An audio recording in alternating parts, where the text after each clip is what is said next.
السلام علیکم پیارے ویورز، کیسے ہیں آپ سب؟ آج کے ناول کا نام ہے رسمی دنیا۔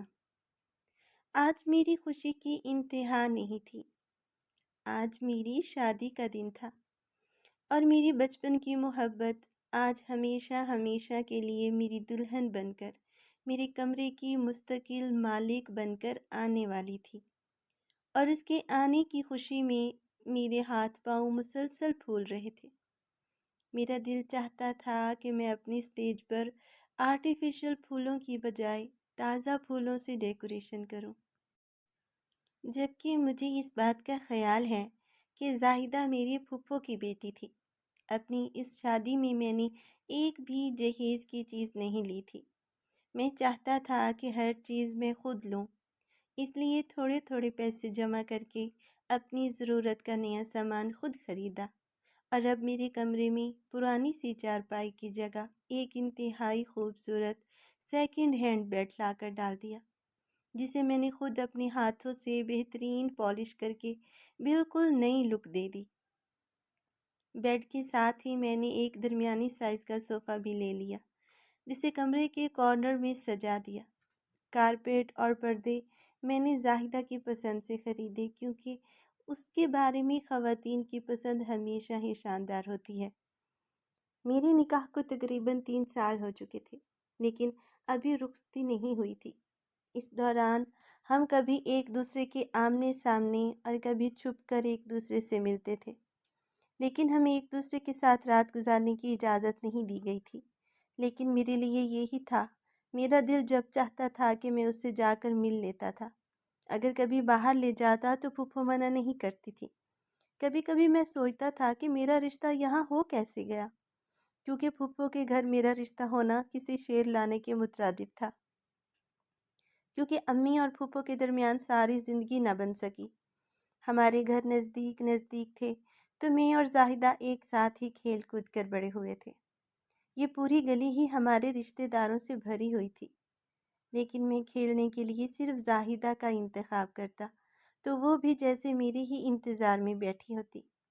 وہ اپنی ساری گڑیا لے کر باہر آ جاتی، میں خود بھی اپنی ساری گڑیا لے کر اس کے پاس چلا جاتا، جہاں مٹی سے چھوٹے چھوٹے گھر بناتے، جس میں وہ اپنی گڑیا اندر رکھ دیتی اور میں ان گھروں کے باہر سے ان میں اپنی گاڑیاں لا کر کھڑا کر دیتا۔ یہ ہمارے روزانہ کا کھیل تھا، اور اتنا من پسند تھا کہ روز کھیلنے کے باوجود ہمارے اس کھیل سے دل نہ بھرتا۔ لیکن امی کو میرا زاہدہ کے ساتھ کھیلنا ایک آنکھ نہیں بھاتا تھا۔ وہ جتنا مجھے اس کے ساتھ کھیلنے سے منع کرتی، اتنی شدت کے ساتھ میں ضد کرتا، چونکہ میں اپنی ماں کا اکلوتا بیٹا تھا اور ابا کی ایک حادثے میں جان چلی گئی تھی، تو امی میری ضد کے آگے اکثر ہتھیار ڈال دیتی تھی اور نہ چاہتے ہوئے خاموشی اختیار کر لیتی تھی۔ جب ابو بچوں کے سرکاری محکمے میں ملازم تھے، تو انہوں نے دوران ملازمت ایک چھوٹا سا گھر ذاتی طور پر خرید لیا تھا۔ شاید انہیں اپنے جانے کا پتہ چل چکا تھا، اس لیے انہوں نے ہمیں مالی طور پر مضبوط رکھنے کے لیے کچھ خاص انتظام کر ڈالے تھے، تاکہ ہمیں کرائے والے گھر میں خوار نہ ہونا پڑے۔ ہمیں اس لیے ابا نے فٹافٹ بنا بنایا گھر ہمارے لیے خریدا اور گھر امی کے نام پر کر دیا۔ پھر ایک دن چپکے سے وہ یہ دنیا چھوڑ کر چلے گئے۔ اب ان کی پینشن سے ہمارا گزر اوقات ہونے لگا۔ امی نے مجھے بہترین اسکولوں میں پڑھایا، ہمیں کبھی بھی ابا کے جانے کے بعد مشکلات کا سامنا نہیں کرنا پڑا۔ میری تعلیم مکمل ہوئی تو جلد ہی مجھے پرائیویٹ نوکری بھی مل گئی، تو ہمارے گھر کے حالات اور بھی اچھے ہو گئے۔ اب میرے دل میں ایک ہی خیال ہر وقت آتا تھا، کسی طرح میں زاہدہ کو بیاہ کر اپنے گھر لے آؤں۔ میں زاہدہ کی دل کی بات نہیں جانتا تھا، لیکن مجھے پتا تھا کہ وہ بھی مجھے پسند کرتی تھی، کیونکہ مجھے دیکھ کر اس کے چہرے پر جس طرح سے مسکراہٹ پھیلتی تھی، وہ میں نے کسی اور کزن کو دیکھنے کے بعد اس کے چہرے پر آتی نہ دیکھی تھی۔ حالانکہ میری ایک سے ایک بڑھ کر کزن موجود تھے، اور اس وقت سبھی برسرے روزگار بھی تھے۔ میں تو یہ جانتا تھا کہ بچپن سے لے کے اب تک امی اور پھپھو کے درمیان جو رنجشیں ہیں، وہ کہیں نہ کہیں میری اس خواہش کے راستے میں ضرور آئیں گی۔ لیکن مجھے یہ ذرا سی بھی امید نہیں تھی کہ اگر میں ضد پر کھڑا ہو گیا تو ہمیشہ کی طرح امی مان جائیں گی۔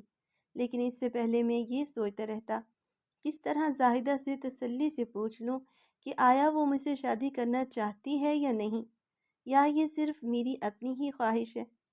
میری تمام کزن چونکہ خوبصورتی اور روزگار میں مجھ سے زیادہ بہتر تھے، تو اس لیے کہیں نہ کہیں میرے دل کے اندر خوف تھا جو مجھے پریشان کرتا تھا۔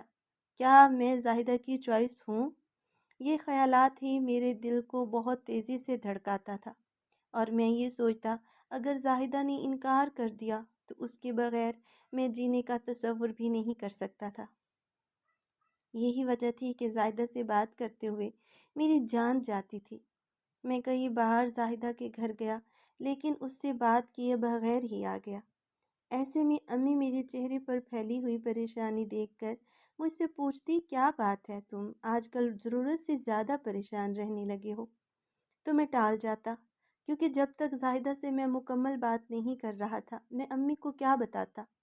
میں جانتا تھا کہ زاہدہ کا نام سنتے ہی امی کا موڈ خراب ہو جاتا ہے، اور میں ابھی کسی قسم کی ٹینشن لینے کا روادار نہیں تھا۔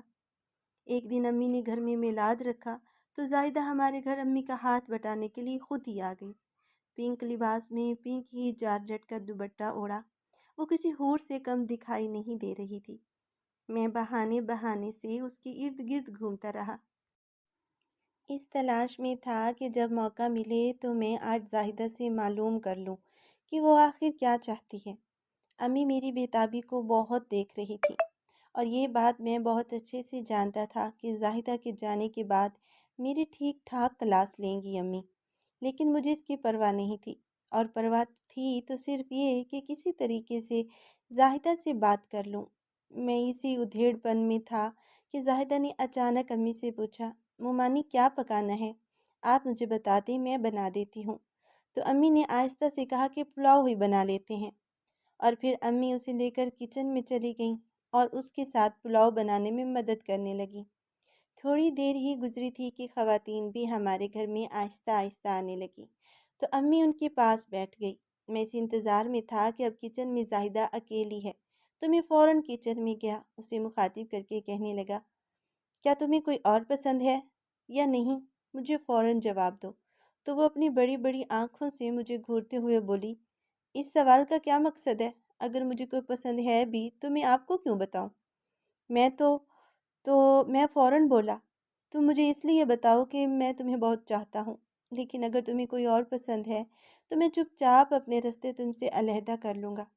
آپ آپ کی یہ بات کسی نے سن لی تو آپ جانتے ہیں کتنے فتنے بن سکتے ہیں۔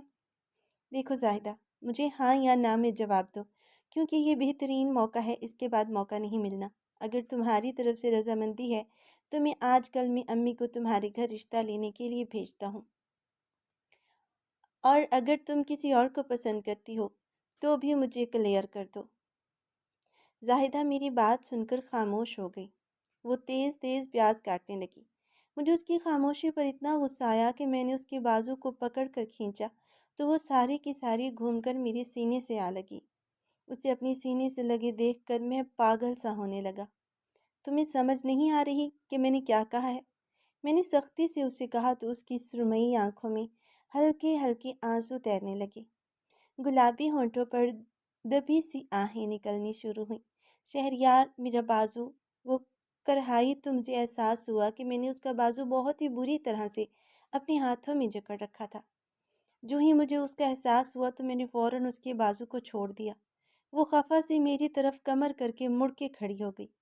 میرا مزید یہاں کھڑا ہونے کا کوئی فائدہ نہیں تھا۔ مجھے اس کے رویے سے یہ اندازہ ہو رہا تھا کہ میں اس کی کوئی چوائس نہیں تھا۔ میرے دل میں عجیب سا درد جگا۔ ابھی اس نے انکار نہیں کیا تھا تو میرا یہ حال ہے، اگر یہ کسی اور کی ہو جائے گی تو میں کیسے برداشت کروں گا؟ یہ سوچتے ہی میری آنکھیں نمکین پانیوں سے بھر گئیں، اور میں جو ہی کچن سے نکلنے لگا تو اس نے مجھے پلٹ کر آواز دی تو میں ایک دم پیچھے مڑا۔ اس نے کہا، مومانی کو جلدی بھیج دیجیے گا۔ وہ بھی مجھے دیکھ کر مسکرائی، پھر تیزی سے کمر موڑ لی۔ مجھے اس بات کی ہرگز توقع نہ تھی۔